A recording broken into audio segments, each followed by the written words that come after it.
Krishna hospital एवं जच्चा बच्चा केंद्र अल्ट्रासाउंड सेंटर दनकौर में शुगर, थायराइड व हृदय रोगों से संबंधित निःशुल्क जांच शिविर का आयोजन किया गया। इस मौके पर जन जागरूकता के लिए एक सेमिनार भी आयोजित किया गया। आइए देखते हैं एक खास रिपोर्ट। आज कृष्णा हॉस्पिटल दनकौर में डायबिटीज, थायराइड और ब्लड प्रेशर का एक कैंप आयोजित किया गया है, जिसमें हमने डायबिटीज, ब्लड प्रेशर के रोगियों का परीक्षण किया और आज डायबिटीज के लिए आज मरीजों का निःशुल्क परीक्षण किया गया और उन्हें परामर्श दी गई।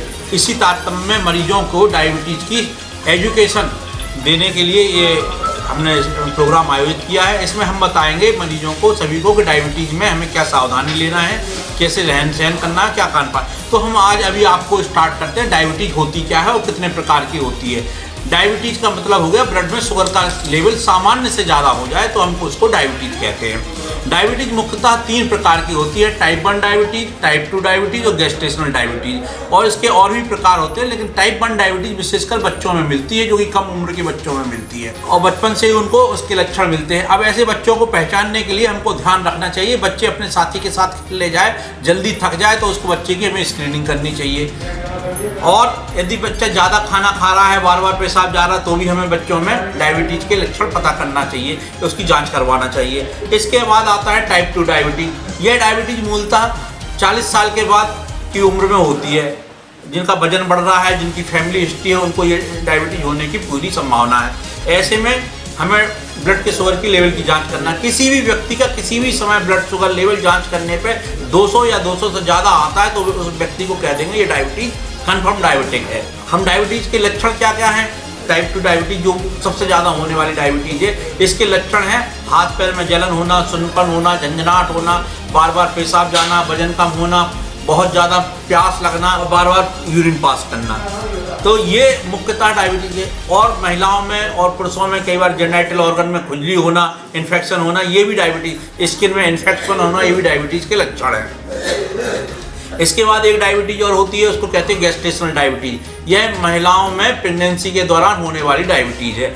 ऐसे में महिलाओं को प्रेगनेंसी या गर्भधारण करने के लिए डॉक्टर से सलाह के अनुसार ही इलाज और उपचार लेना चाहिए, जिससे कि उनकी प्रेगनेंसी में कोई समस्या ना आए। डायबिटीज के कारण, टाइप 2 डायबिटीज का विशेषता कारण सीडेंटरी लाइफ स्टाइल है, सुस्त दिनचर्या, रहन सहन इसका मुख्यतः कारण है। और उसमें कारण क्या होता है, बॉडी के अंदर जो इंसुलिन होती है वो पर्याप्त मात्रा में बन नहीं रही होती है, या बन रही होती है तो काम नहीं कर रही होती है। ये टाइप 2 डायबिटीज का मुख्य लक्षण है। एक और खास बात इसमें होती है टाइप 2 डायबिटीज में, हम आपको बताएं, जिस दिन हमको डायबिटीज पता चलती है, उस दिन हमारी 50% बीटा सेल डिस्ट्रक्शन हो जाती है। मतलब हमारी पैंक्रियास ग्रंथि के अंदर बीटा सेल्स होती हैं और उनसे इंसुलिन बनता है। लेकिन जिस दिन हमको डायबिटीज पता चलती है, उस दिन हमारी 50% बीटा सेल्स खराब हो चुकी होती हैं और हमें बची हुई 50% बीटा सेल से ही सारी जिंदगी काम लेना होता है। 50% बीटा सेल एग्जॉस्ट हो जाने के कारण होल लाइफ हमें 50% पे डिपेंड हो। इसलिए इसको मेंटेन करने के लिए हमें लाइफ स्टाइल मॉडिफिकेशन करना है, एक्सरसाइज करना है, खान पान में परहेज करना है, ये विशेषकर हमें और बचाव करना है। जानकारी डॉक्टर साहब, आज के दौर में डायबिटीज जो है ये एक बहुत बड़ी एक दिनचर्या में एक लोगों के उसमें आगे, तो कैसे इसको पहचाना जा सकता है और इसके उपाय क्या हैं? डायबिटीज को पहचानने के लिए उसके लक्षणों पर ध्यान देना है। लक्षण क्या है? बार बार पेशाब लगना, वजन कम होना, मुंह सूखना और तलवों में जलन होना। तो ऐसे में ऐसे व्यक्ति शुगर की जांच कराएं। यदि उनकी शुगर लेवल किसी भी समय किसी भी टाइम 200 या 200 से ज़्यादा आती है तो वो डायबिटिक है। और इसके अलावा एक टेस्ट होता है, उसे कहते हैं ग्लाइकोसाइलेटेड हीमोग्लोबिन, HbA1c। यदि हम उसमें 6.5 से ऊपर उसका परसेंटेज लेवल आता है तो वो व्यक्ति कन्फर्म रूप से डायबिटिक है। और एक अवस्था होती है, उसको कहते हैं प्री डायबिटिक। यदि किसी व्यक्ति का blood sugar level border line है, 180 के आसपास है, 200 के आसपास है, तो उसको हमको प्री डायबिटिक स्टेज कह सकते हैं। लेकिन HbA1c लेवल 5.8 से लेकर 6.5 के बीच में आ रहा तो वो प्री डायबिटिक स्टेज में है। तो ऐसे व्यक्ति को पूरी अपनी दिनचर्या में सावधानी बरतने की जरूरत है। अच्छा, डायबिटिक से कितनी बीमारियां हो सकती हैं, जैसे कि हार्ट है या और भी है?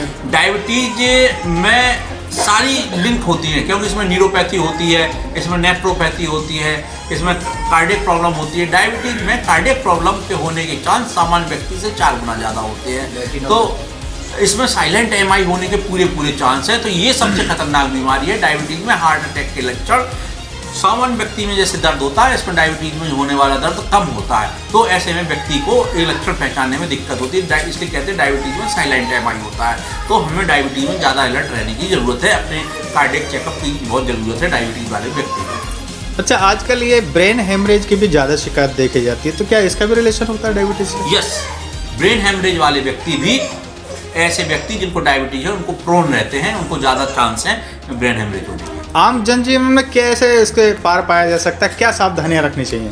खान पान और लाइफ स्टाइल मॉडिफिकेशन डायबिटीज को मैनेज करने का सबसे पहला मंत्र है। लाइफ स्टाइल मॉडिफिकेशन में ये है कि हमारी दिनचर्या एक्टिव रहे, रोज़ हम एक्सरसाइज करें, कम से कम पर डे 30 मिनट की ब्रिस्क वॉक होनी चाहिए एटलीस्ट पर डे। तो ये है। खान पान में हमको फैटी चीज़ें नहीं खाना है, ऑयली चीज़ें नहीं खाना है, या शुगर वाली मीठी चीज़ें हैं इनको अवॉइड करना है। जो डायबिटीज़ है उसके लिए आपको लाइफस्टाइल मॉडिफिकेशन के साथ डाइट का बहुत ज़्यादा ध्यान रखना होता है। क्या खान पान में सावधानियां रखनी चाहिए? खान पान में आपको सावधानी ये रखनी है, आपको एक तो जो ज़मीन के नीचे सब्जियां उगती हैं उनमें आलू, अरबी, जिमीकंद, शकरकंद, हाई ग्लाइसेमिक इंडेक्स वाली सब्जियां हैं, इनमें स्टार्च बहुत ज़्यादा मात्रा में होती है। तो वो सब्जियां आपको लाइफ टाइम अवॉइड करनी है, खानी नहीं खानी है। अगर मान लीजिए किसी का फेवरेट ही फूड आलू है और हम उसको कहें कि आलू, वो हमसे रिकमेंड करें कि हमसे फोर्स करें हमें कहने के लिए कि भाई एक आलू का पराठा तो हमें खाना ही बनता है, तो हम क्या करते हैं उसका ग्लाइसेमिक इंडेक्स जो है वो कम करने की कोशिश करते हैं। तो उसमें क्या करते हैं, हम पनीर मिक्स करके आलू थोड़ा ले लिया, पनीर ज़्यादा ले लिया, तो उसको क्या होता है उससे फिर उसका डाइजेशन जो है वो स्लो हो जाता है, आपके जो ब्लड में ग्लूकोज एक्यूमुलेट होगी वो कम एक्यूमुलेट होगी। तो उसको इस तरह से मॉडिफाई करके हम फूड आइटम्स बता सकते हैं। चाहे वो किसी का, आपने जैसे अभी पूछा कि हम मीठा कितना % खा सकते हैं, तो मीठा खाने का एक तरीका होता है। अगर आपको मीठा बहुत ज़्यादा पसंद है और आप उसको खाना चाहते हैं, पहली बात तो आपको बाहर का कोई भी मीठा नहीं खाना है। वो बना रहे हो आप रसगुल्ले वगैरह बना रहे हो, आपको क्या करना है, मावे का मीठा बनाना है और उसमें खजूर डालना है, ना गुड़ ना चीनी, ना ही कोई अदर वैसा मीठा। गुड़ में क्या होता है, जब आपकी ग्लूकोज बढ़ी हुई होती है, लगातार आपका परसिस्टेंट जो उसमें ग्लूकोज लेवल हाई होते हैं, तो आपकी किडनी पे इफेक्ट आता है, किडनी का फंक्शन जो है वो कम हो जाता है, जिससे आपकी बॉडी जो है वो मिनरल्स वगैरह को फ्लश आउट नहीं कर पाती है जो एक्स्ट्रा होते हैं। तो गुड़ में क्या होता है, वो कंसंट्रेशन बहुत ज़्यादा होता है मिनरल्स का। तो आप जब खजूर खाएंगे और गुड़ खाएंगे तो उसमें क्या होता है, खजूर में आप एक खजूर खा रहे हैं और उसमें पर्टिकुलर मिनरल्स हैं, लेकिन जब आप गुड़ की इतनी डाली खा रहे हैं तो उसमें एक पूरे गन्ने का पूरा मिनरल्स उसके अंदर कंसंट्रेटेड है और उसका मीठा भी उसी के अंदर है। डॉक्टर साहब, आज ये कृष्णा हॉस्पिटल है, वो अल्ट्रासाउंड हॉस्पिटल में आज ये शुगर, थायराइड, हृदय रोग निःशुल्क जांच शिविर हुआ है। हाँ सर, आप क्या इसका मकसद था और कितने मरीज इसमें आए हैं, क्या कहना चाहते हैं? कृष्णा हॉस्पिटल में जो शुगर, थायराइड, बीपी, इसका आज निःशुल्क कैंप लगाया गया है और हमारे यहाँ इसके जाने माने विशेषज्ञ डॉक्टर शैलेंद्र कुमार जो सीएमसी बेल्लोर से हैं, वो इस कैंप में लोगों को परामर्श एवं दवाइयाँ निःशुल्क दी जा रही हैं। डायबिटीज़ बहुत ही जानलेवा बीमारी है, वैश्विक स्तर की ये बीमारी है, लेकिन मेरा मानना ये है कि इससे डरने का ज़रूरत नहीं है। ये जानलेवा बीमारी तो है, लेकिन कुछ थोड़ी सी सावधानी और दवाइयों को नियमित रूप से लेना अगर ये रहेगा तो ये जानलेवा बीमारी नहीं है। हम अपने जीवन को बिना किसी परेशानी के बहुत अच्छे से व्यतीत कर सकते हैं डायबिटिक होने के बाद भी। मेरा परामर्श आप सभी के लिए ये है कि आप डायबिटिक के कुछ लक्षण आने पे, शुरुआती लक्षण होने पे देरी ना करें और उनकी जांचें कराएं और डॉक्टर से परामर्श करें। परामर्श करने के बाद में दवाइयाँ छोड़ें नहीं। एक टाइम का खाना छोड़ दें लेकिन दवाई को बिल्कुल नहीं छोड़ें। टाइम टू टाइम दवाइयाँ लें, आप स्वस्थ रहेंगे, यही हमारी कामना है।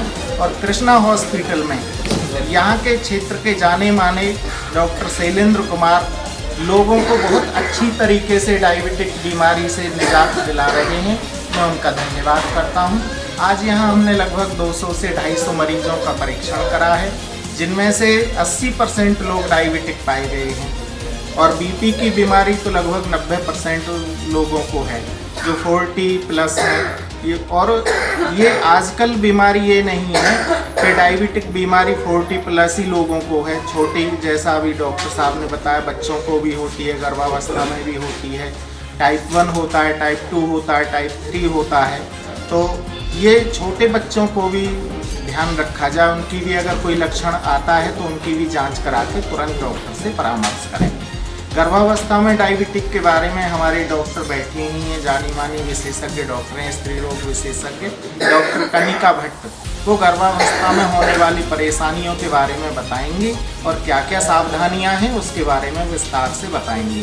गर्भावस्था में भी प्रेगनेंसी में डायबिटीज़ हो सकती है। बहुत सारे पेशेंट्स में देखा गया है कि गर्भावस्था में भी डायबिटीज़ हो जाती है। तो इसके लिए है कि 5वें महीने पे चेकअप कराना ज़रूरी है शुगर का। पेशेंट क्या करते हैं कि चेकअप नहीं कराते हैं पूरी प्रेगनेंसी में। 5वें महीने में 8वें महीने में HP और शुगर कराना बहुत ज़रूरी है। अगर किसी को शुगर आता भी है तो हम उसका दवाइयों से इलाज कर सकते हैं। तो और इसके साथ यह है कि पेशेंट को मीठा बिल्कुल नहीं लेना जिसको भी शुगर आती है, और आलू, चावल और मतलब मीठी चीज़ें नहीं लेनी, और जितना भी मतलब शुगर इंटेक कम रखना है। नहीं, कैसे पता चलेगा कि ये शुगर उसको है 5वें या 3रे महीने में? ब्लड टेस्ट से ही पता चल पाएगा। ब्लड टेस्ट कराना पड़ेगा। प्रेगनेंसी में ऐसे पता नहीं चलेगा, ब्लड टेस्ट से ही पता चलेगा। अच्छा, शुगर जो होती है उसमें क्या उम्र का फ़र्क होता है? कितने मतलब बच्चे को भी हो सकती है क्या? हाँ जी, किसी को भी हो सकती है, इसमें कोई वो नहीं है। जैसे आपने कहा कि उसमें सावधानियां बरतनी चाहिए, तो क्या सावधानियां बरतनी चाहिए उसमें? उसमें खाने पीने का ही ध्यान रखना है, मीठी चीज़ें नहीं लेनी है जिसमें भी ग्लूकोज ज़्यादा हो। जितना प्रोटीन डाइट्स लेंगे उतना पेशेंट के लिए भी अच्छा है, उसके बेबी के लिए भी अच्छा है। कि नॉर्मल ब्लड शुगर से अगर ये हमारा ज़्यादा आता है तो person will be treated as a diabetic. But now the latest definition of diabetes has been change. Now it is a metabolic disorder, और मेटाबॉलिज्म का एंजाइटी से डायरेक्ट रिलेशन है। अगर आप टेंशन में हैं, डाइट कंट्रोल भी कर रहे हैं, घूम भी रहे हैं, तो 100% you will be diabetic. Number 1। Number 2, sir ने बताया कि टाइप 1 डायबिटीज़ है, टाइप 2 डायबिटीज़ है,